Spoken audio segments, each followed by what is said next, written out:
আসসালামু আলাইকুম। গুরুত্বপূর্ণ একটা আলোচনা করতে চাই, সেটা হচ্ছে বাংলাদেশের মিডল অর্ডার ব্যাটিং নিয়ে।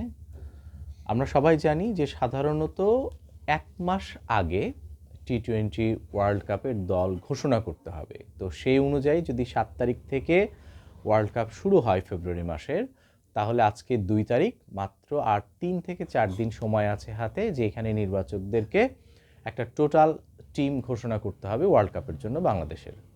তো সেই জায়গায় আমরা মিডল অর্ডার নিয়ে কথাবার্তা বলছিলাম, আমরা সাব্বির রহমানের কথা বলছিলাম, আমরা শামীম পাটোয়ারি থেকে আরম্ভ করে অন্যান্য যেই নামগুলো হতে পারে সেগুলো নিয়ে কথা বলছিলাম। এবং মূলত জাকির আলী অনেকের কথা যদি বলি স্পেসিফিকভাবে, যে তার রিপ্লেসমেন্ট কিভাবে আসা যায়, এই বিষয়গুলো নিয়ে কিন্তু আমরা বেশ কিছুদিন যাবৎ বা কয়েকটা মাস যাবতই কিন্তু আমরা আলোচনা সমালোচনা সবই করছিলাম।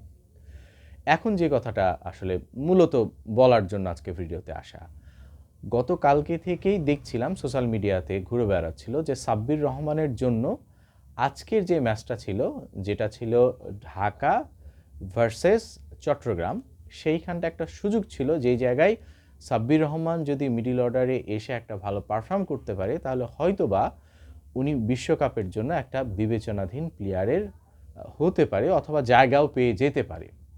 সেই জায়গা থেকে আজকেও সাব্বির রহমান পারফর্ম করতে পারেনি। আমরা গত ২ ম্যাচের কথা যদি বলি বা গত ম্যাচগুলোর কথা যদি বলি, খুব শর্ট টাইমের জন্য কিছু ক্যামিও ইনিংস খেলেছেন, বাট রেসপন্সিবিলিটি নেওয়া, কারণ আমাদের বাংলাদেশের ব্যাটিং অর্ডারে আমরা দেখেছি যে ১০ বল খেলে ৩০ রান করার চাইতে আসলে একটা সিচুয়েশান থেকে, বরঞ্চ বিপজ্জনক সিচুয়েশান থেকে বাংলাদেশ টিমকে সম্মানজনক একটা স্কোরের জায়গায় নিয়ে যাওয়াটাই বড় রোল থাকে।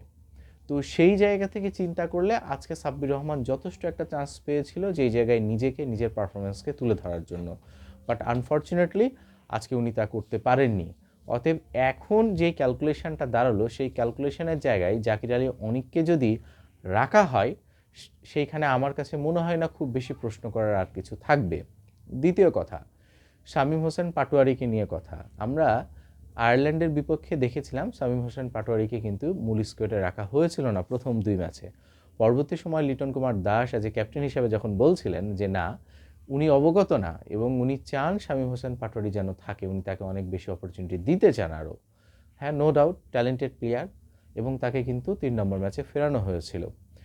সেই শামীম হোসেন পাটোয়ারি গতদিন সিলেটের বিপক্ষে একটা দারুণ ইনিংস খেলেছে, কিন্তু সেটা আসলে এন্ড অফ দ্য ডে জয়ের বন্দরে নিয়ে যেতে পারেনি ঢাকাকে। সেই শামীম হোসেন পাটোয়ারি আজকেও কিন্তু একটা ভালো সুযোগ ছিল আবার নিজেকে ওয়ার্ল্ড কাপের আগে ভালো একটা শেপে নিয়ে আসা এবং রানের মধ্যে রাখা।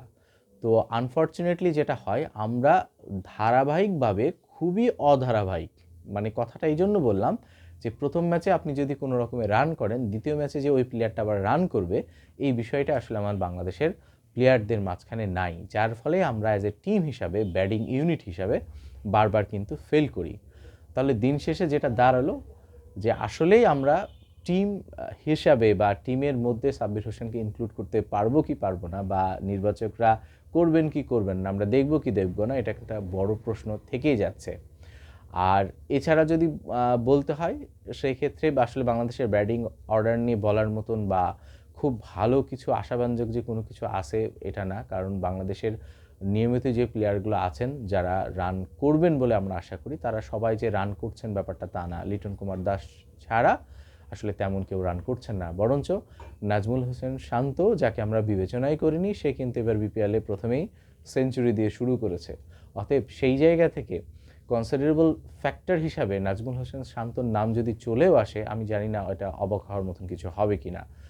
এছাড়াও বোলিং ইউনিটের কথা যদি বলা হয়, আমরা অ্যালিস ইসলাম আমরা এর আগেও দেখেছি অনেকবার, উনি একজন পারফর্মার, বাট একবার ডাক পাওয়ার পরেও ইনজুরির কারণে কিন্তু তার ডেবিউটা হয়নি। এইবার তার যে বোলিং পারফরমেন্স, বলা যায় মিস্ট্রি স্পিনার হিসাবে বেশ ভালো একটা পারফরমেন্স করছে। সেক্ষেত্রে তার নাম যদি চলে আসে, আমি খুব বেশি মনে হয় না খুব বেশি সারপ্রাইজ হওয়ার কিছু আছে, বরঞ্চ এটা খুব হাড্ডাহাড্ডি একটা লড়াই হবে, কারণ নাসুমও ভালো পারফর্ম করছে, যখনই তাকে সুযোগ দেওয়া হয় সে কিন্তু ডেলিভার করে। তো সেই জায়গা থেকে আসলে কাকে বাদ দিবে, এটা একটা বড় প্রশ্ন। রিশাদের তো আসলে কোনো কোশ্চেনই নাই রিশাদকে রাখা নিয়ে। তো তো বাংলাদেশের বোলিং ইউনিট নিয়ে আসলে নির্বাচকরা মধুর একটা সমস্যায় পড়ে বরাবর, যে কাকে ছেড়ে কাকে নেবে। আমরা মাঝখানে রিপন মণ্ডলকেও দেখছি যে কনসিস্টেন্টলি সে ভালো পারফরমেন্স করছে, যে রাইজিং আমরা দেখলাম এশিয়া কাপ হলো সেইখান থেকে এবং এই পর্যন্ত বিপিএলে খুব ভালো ডেথ ওভারে সে বল করে যাচ্ছে। তো সর্বসাকুল্যে বোলিং ইউনিট নিয়ে কোনো সমস্যা নাই, বাট সমস্যা দিন শেষে যেখানে ছিল সেখানেই। এবং আনফর্চুনেটলি আমরা আসলে ব্যাটসম্যানরা যেই জায়গাতে আশা করা হয়, যেই জায়গাতে আসলে রান করলে সবার সামনে আসা যায় এবং সবাই মূল্যায়ন করা শুরু করে, সেই জায়গা থেকে আমার কাছে মনে হয় না আমরা খুব ভালো মতন পারফর্ম করতে পারি। তো প্রশ্ন থেকেই যাচ্ছে আসলে কাকে আবার দলে নিবে, তবে আমি সারপ্রাইজ হব না যদি জাকির আলী অনেক আবারও দলে থাকে। ধন্যবাদ।